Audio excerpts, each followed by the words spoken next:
Hello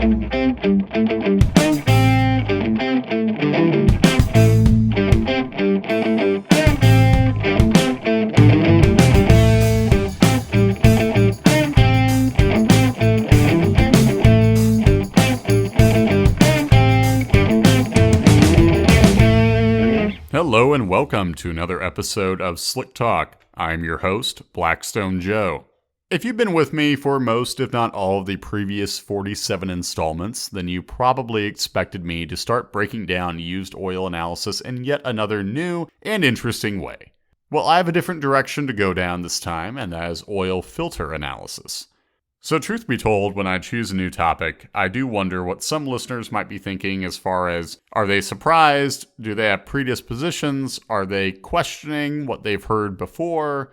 Because it would be fair to assume from everything we've talked about so far, or if you're a customer who's been with us for a long time, it would be totally within bounds to assume that oil tells the tale, because yes, you can find a problem in the used oil. We've talked about it so many different ways. But a problem can manifest in more than one fashion. And what you have in the oil, the microscopic metals, the contaminants that are far too small to see with the naked eye, well, that's simply different than the visible chunks, whiskers, slivers, carbon deposits that you'll find in the oil filter pleats.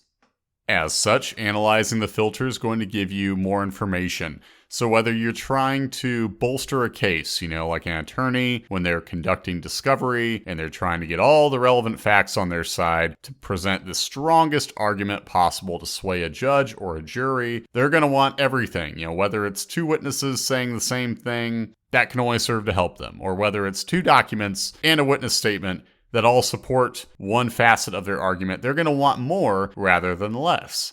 So that same sort of logic applies to using an oil filter analysis to either prove what you suspect to be a problem, show that on a microscopic level, everything's good, and that's also true of what we're seeing in the filter. Or you can be looking for those rare instances where you don't have a problem that's generating metal on a microscopic level, but you do have a problem that's showing up in the filter.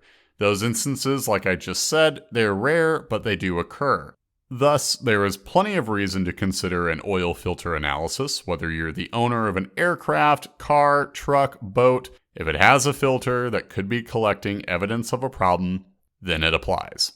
So this topic came to mind just the other day. I was in the lab and I was analyzing a filter. So every analyst on staff, we look at used oil analysis just like we do oil filter analysis. There's no particular, facet of what we do that doesn't apply to each and every analyst. So it was my turn to take a look at a few filters.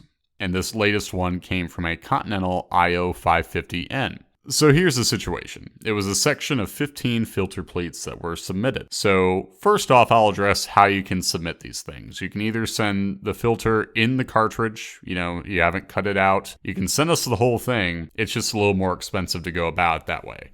So it's $150 if you want to send us the entire cartridge, and then it's just $75 if you're only sending us the pleats. So this guy, he'd send us the pleats from his Continental IO 550.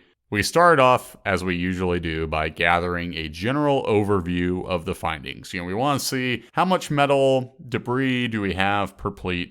Now let's get into the metallurgy. Let's identify by way of, is there any ferrous metal present? Anything that reacts with a magnet? Okay, so if we have non-ferrous metal, is it brass bronze? Is it aluminum? Etc. And we have methods of determining metallurgy.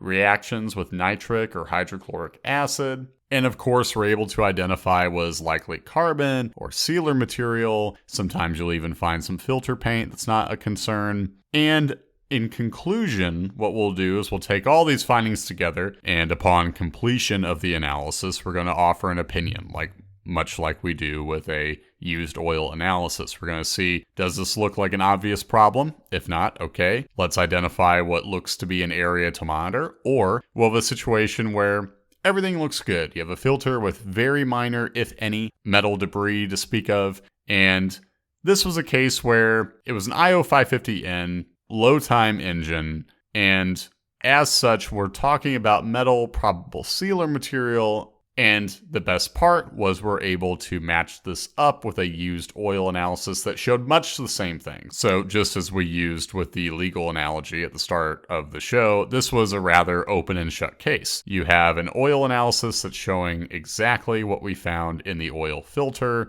nothing that looks like a glaring concern, and we should find progress in what's in the next filter as we should what's in the next oil. Easy peasy. What you have is plenty of evidence on your side, and really when you're an aircraft owner and you have the opportunity to gather more evidence, it's hard to say no.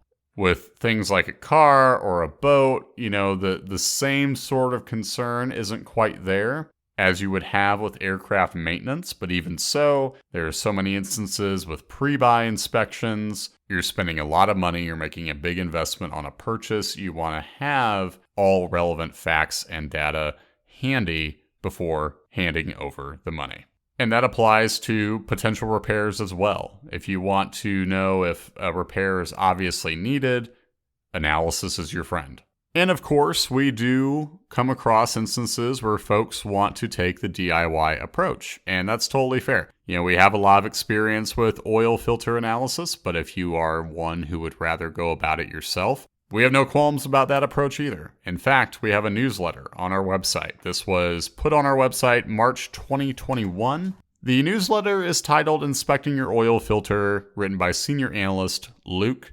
So throughout this newsletter, you can find everything from our suggested ways to cut open the housing, how to extract the pleats, what to do with them upon extraction, how to analyze them, so on and so forth. So if you're one who would rather do it yourself, that's totally fair. And if you're one who would rather trust a staff that is trained up and down with how to look at these and how to reach conclusions. And of course, you'll have an official report where we identify the metallurgy.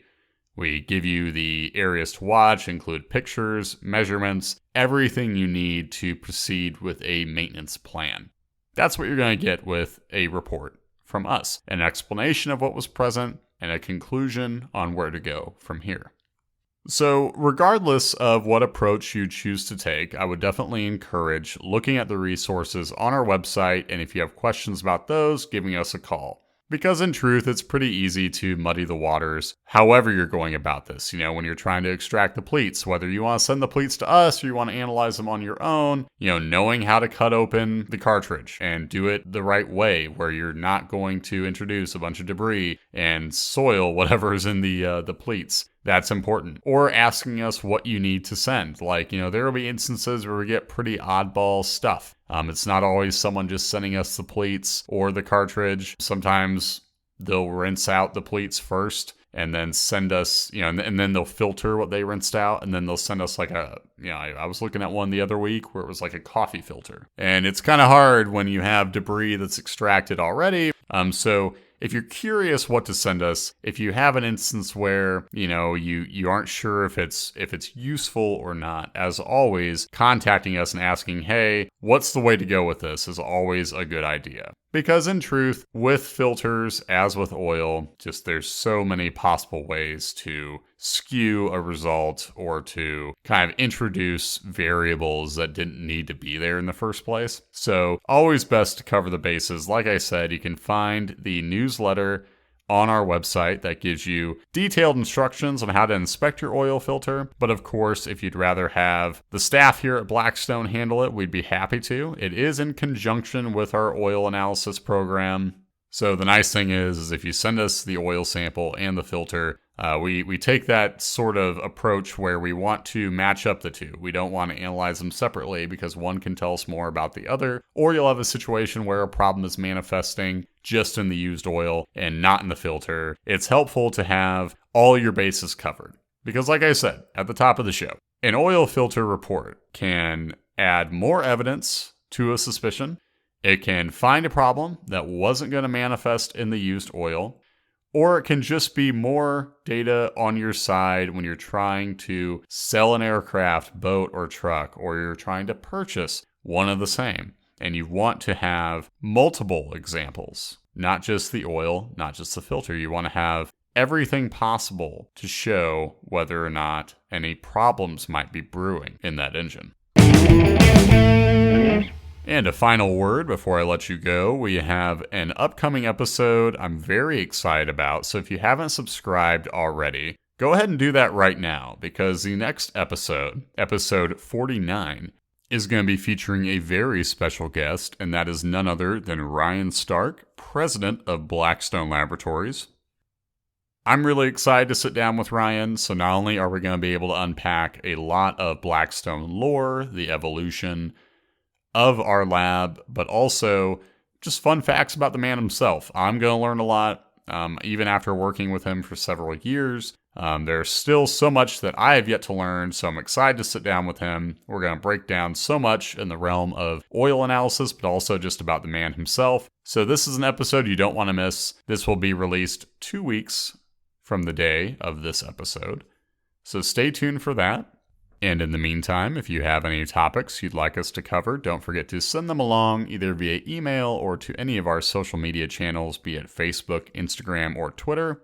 And obviously, we love the feedback too, so don't forget to rate, review, comment if you have a chance. And finally, a shout out to everyone who's been buying Slick Talk merch. I just packaged up another shirt that we sent out. We have those on our website available for order under the tab Slick Talk Swag. That's all I have for you today. This is Blackstone Joe signing off.